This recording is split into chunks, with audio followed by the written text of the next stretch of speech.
Kanina guys ay may tanggap tayong 50 inches na Samsung at ngayon nating gabi babacklight yan guys. Kasi gabi lang ako gumagawa ng TV dito sa aming shop guys. Yan nga, tinob na natin sa lamesa at tingnan natin kung anong model yan guys. Yan, Samsung 50 inches yan guys, di lang ganong makita. Masyado kasing maliwanag yung gamit nating ilaw guys. Testing muna natin, power on muna natin guys. Yan yung kanyang issue, nagbi-blink yung red indicator niya guys. Bali 6 blinks yan guys. Na backlight na ng iba yan, ang problema ay hindi tumagal guys. Ginawan lang kasi ng paraan at hindi pinalitan ng bagong lahat ng backlight. At yan nga ay nabaklasan natin yung cover. Yan yung kanyang mga board guys, yung power supply niya. Nakatanggal na yung kanyang backlight connector kasi tinesting ko na yan guys. Mga nakatape na yan, binaklas lang natin. Tapos tinanggal ko na rin yung kanyang panel. Tapos yung kanyang mga diffuser naman ang tinanggal natin guys.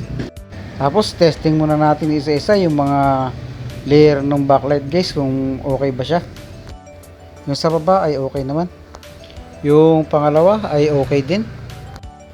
Yung pangatlo ay umilaw rin. Tapos yung pang-apat naman, ayan, di na siya umilaw guys. Yun yung kanyang problema guys, yung pang-apat na layer na backlight. Tapos nga tinanggal na natin yung backlight cover na yan. At ito na yung kanyang mga backlight guys. Bali, 4 na layer, 40 pieces lahat ng backlight niya guys. Tapos yan ay nilapisan na natin lahat ng mga butas ng backlight guys para mailatag natin yung mga bago. Kailangan kasi baguhin na natin lahat yan para iwas backjab. Niready ko na yung aking pamalit dyan guys, 40 pieces na 3 volts. Pagkatapos ay nilatag ko na yan isa-isa dyan sa kanyang housing guys. Pagkatapos naman ay wawiring natin yan, i-connect natin yan ng isa-isa guys. Series parallel kasi ang connection yan, kaya kailangan mano-mano talaga natin gawain yan guys. Konting pasensya at mahaba-habang oras din ang kailangan natin para matapos natin yan guys. Pagkatapos ng isang layer guys ay testing muna natin yan kung tama ba yung kanyang connection para di na tayo mahirapan sa mga susunod guys. Tapos ay testingin muna natin itong isang layer guys. Ayan, umilaw naman guys, mukhang tama naman yung ating trabaho.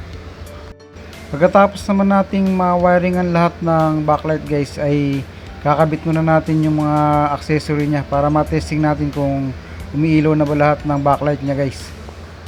Patayin muna natin yung ilaw para makita natin yung liwanag ng kanyang backlight. Testing natin guys. Yan, okay naman yung kanyang ilaw guys. Working naman ng ating ginawang trabaho. Setup na natin yung panel guys. Kailangan lang dahan-dahan tayo dyan kasi napaka-delikado at manipis yung kanyang panel. At may kalakihan din yung ginagawa natin guys. Kailangan lang talaga ma-set natin ng mabuti bago natin takpan. Ingat na ingat talaga tayo dyan, lalo na sa mga kanto.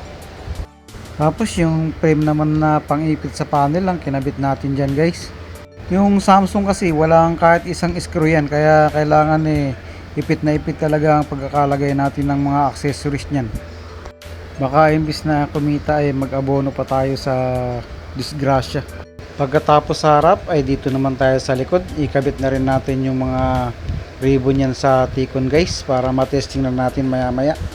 After naman ay kinabit na natin itong kanyang back cover para maya maya makapag-testing na tayo guys.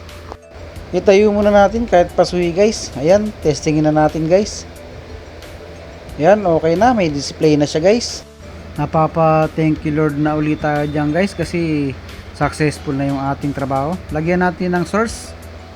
Okay naman guys, maliwanag yung kanyang video at yung kanyang reception. Time check natin guys ay 11 PM. Maraming salamat sa panonood guys. Hanggang dito na lang. Hanggang sa muli. See you soon.